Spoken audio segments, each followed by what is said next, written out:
बिस्मिल्लाहिर्रहमानिर्रहीम। अस्सलाम वालेकुम दोस्तों, एक नई वीडियो के साथ हाज़िर हैं। चलिए अपनी वीडियो स्टार्ट करते हैं। आज काफ़ी दिनों के बाद एक वीडियो लेके आ रहा हूँ। इंशाल्लाह अब रेगुलर वीडियोस जो हैं वो आया करेंगी। जैसा कि आपको पता है कि मैं अपनी पिछली वीडियोस के अंदर एक बात कहता चला आया हूँ कि ये जो 5th जनरेशन के जहाज़ हैं, या आप कह सकते हैं कि ये जो आने वाले फ्यूचर के जहाज़ हैं, ये जो फ्यूचर प्लेटफॉर्म्स हैं, इनके लिए वेपन्स भी जो हैं वो नए किस्म के होंगे। और हम इस वक्त जो वेपन्स देखते चले आ रहे हैं, ये सारे के सारे एक वक्त आएगा कि चेंज हो जाएंगे। लॉकहीड मार्टिन और अमेरिकन एयरफोर्स जो है वो F-16 के लेज़र वेपन के ऊपर काफ़ी देर से काम कर रहा है, बल्कि उन्होंने F-16 के लिए एक लेज़र वेपन पॉड जो है उसको भी तैयार कर लिया है। ये बेसिकली डायरेक्ट एनर्जी वेपन्स होते हैं जो कि अमेरिकन नेवी अपने वॉरशिप्स के ऊपर अब कुछ अरसे से जो है वो इस्तेमाल करती चली आ रही है। वॉरशिप्स के ऊपर जो है वो आपको पता है कि एनर्जी की कुछ इतनी ज़्यादा कमी होती नहीं। एक वॉरशिप के ऊपर आपको पता है कि बड़े बड़े पावर प्लांट्स लगे होते हैं। डायरेक्ट एनर्जी वेपन जो है वो उसको इस्तेमाल करना एक वॉरशिप के ऊपर जो है वो काफ़ी हद तक आसान है। आजकल नई किस्म की केमिकल लेज़र्स जो है वो इंट्रोड्यूस हो चुकी हुई हैं, और ऐसी लेज़र्स को वॉरशिप्स के ऊपर इस्तेमाल करना जो है वो अब बहुत ज़्यादा मुश्किल काम नहीं रह गया। लेकिन एक हवाई जहाज़ के ऊपर डायरेक्ट एनर्जी वेपन को इस्तेमाल करना आज भी एक बहुत बड़ा चैलेंज है। लेकिन जिस तरह से टेक्नोलॉजी एडवांस होती जा रही है, जहाज़ों के अंदर जो प्रोपल्जन सिस्टम यानी कि जो जहाज़ों के इंजन हैं वो स्ट्रॉन्ग होते जा रहे हैं, वो ज़्यादा पावर प्रोड्यूस करते जा रहे हैं, तो इस टेक्नोलॉजिकल हर्डल के ऊपर भी जो है ना वो अब काबू पाया जाने लगा है। जैसा कि मैंने आपको बताया कि F-16 के लिए एक लेज़र वेपन पॉड जो है उसको तैयार कर लिया गया है। आने वाले दिनों के अंदर इस लेज़र वेपन पॉड को F-16 के साथ इंटीग्रेट करके उसकी फ़र्स्ट फ्लाइट जो है वो कंडक्ट कर ली जाएगी। अब ये खबरें जो हैं ये चाइना की तरफ से आ रही हैं कि चाइना भी अपनी एयरफोर्स के जहाज़ों के लिए ये लेज़र वेपन पॉड्स जो है ना वो तैयार कर रहा है। और ख़बर इस तरह से आ रही है कि चाइना अपने J-20 जहाज़ के लिए डायरेक्ट एनर्जी वेपन्स जो है उनको लेके आ रहा है। देखिए, अगर आप मेरा चैनल काफ़ी देर से फॉलो करते चले आ रहे हैं तो मैं आपको एक बात हमेशा से कहता हूँ कि ठीक है, स्टेल्थ जो है वो एक बहुत इंपॉर्टेंट चीज़ है, लेकिन स्टेल्थ सब कुछ नहीं होता। अगर एक आप पायलट से पूछेंगे कि उसको किन किन चीज़ों की ज़रूरत है, तो वो सबसे पहले तो कहेगा कि मुझे एक फ्यूल सबसे ज़्यादा चाहिए, और दूसरी चीज़ जो मुझे चाहिए वो ज़्यादा से ज़्यादा वेपन्स चाहिए।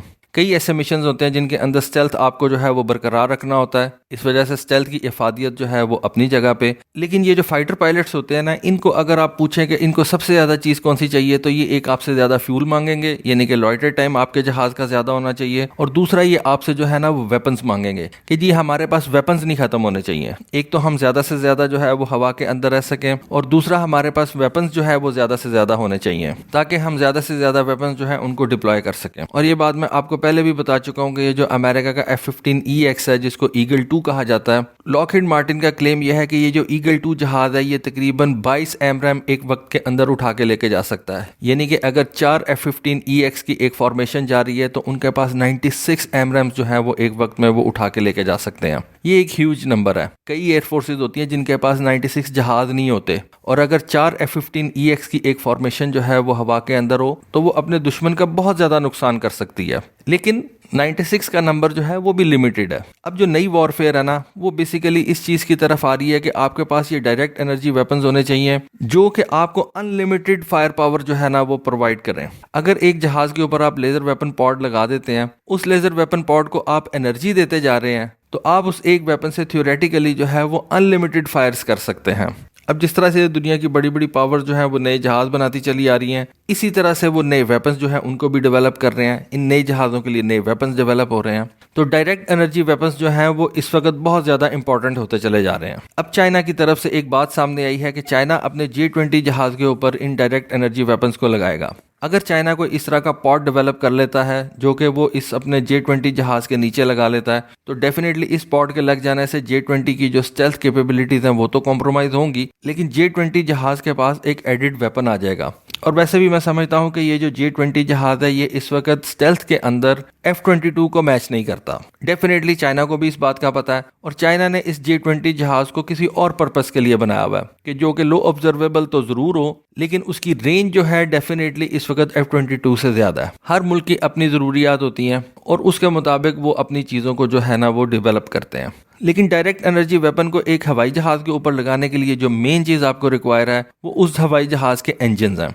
इंजन्स की फील्ड के अंदर जो है वो चाइना इस वक्त अमेरिका और रशिया दोनों से पीछे है। दुनिया में अमेरिकन इंजन्स जो हैं वो सबसे बेहतरीन समझे जाते हैं। अमेरिका की दो कंपनीज हैं, प्रैट एंड विटनी और दूसरी general electric. Pratt and Whitney जो है वो इस वक्त F-22 के इंजन प्रोवाइड कर रही है। प्रैट एंड विटनी के इंजन जो है वो इस वक्त F-35 के अंदर इस्तेमाल हो रहे हैं। और जिस लेवल के इंजन इस वक्त प्रैट एंड विटनी जो है वो प्रोवाइड कर रही है, आई डोंट थिंक कि चाइना जो है वो उस लेवल के इंजन इस वक्त बना रहा है। चाइना जो है वो इंजन की फील्ड के अंदर अभी अमेरिका से काफ़ी पीछे है। आहिस्ता आहिस्ता चाइना अपनी इस कमजोरी को जो है वो ओवरकम कर रहा है, लेकिन अभी उसको थोड़ा टाइम लगेगा। और इनडायरेक्ट एनर्जी वेपन्स के लिए उसको एक पावरफुल इंजन की जरूरत है, और वो ऐसा पावरफुल इंजन हो जो वो अपने मुल्क के अंदर बनाता हो, ना कि चाइना इस पावरफुल इंजन के लिए रशिया के ऊपर डिपेंडेंट हो। क्योंकि अगर आपने एक सुपर पावर बनना है तो आपको ये सारी की सारी चीजें अपने मुल्क के अंदर बनानी पड़ेंगी, और इस प्रोपल्जन की फील्ड के अंदर आपको जो है वो ब्रेक थ्रू करना पड़ेगा। बाकी रह गई बात स्टेल्थ की, तो वो तो मैंने आपको बताया कि J-20 खुद भी इतना ज़्यादा स्टेल्थी नहीं है जितना कि एक F-22 है,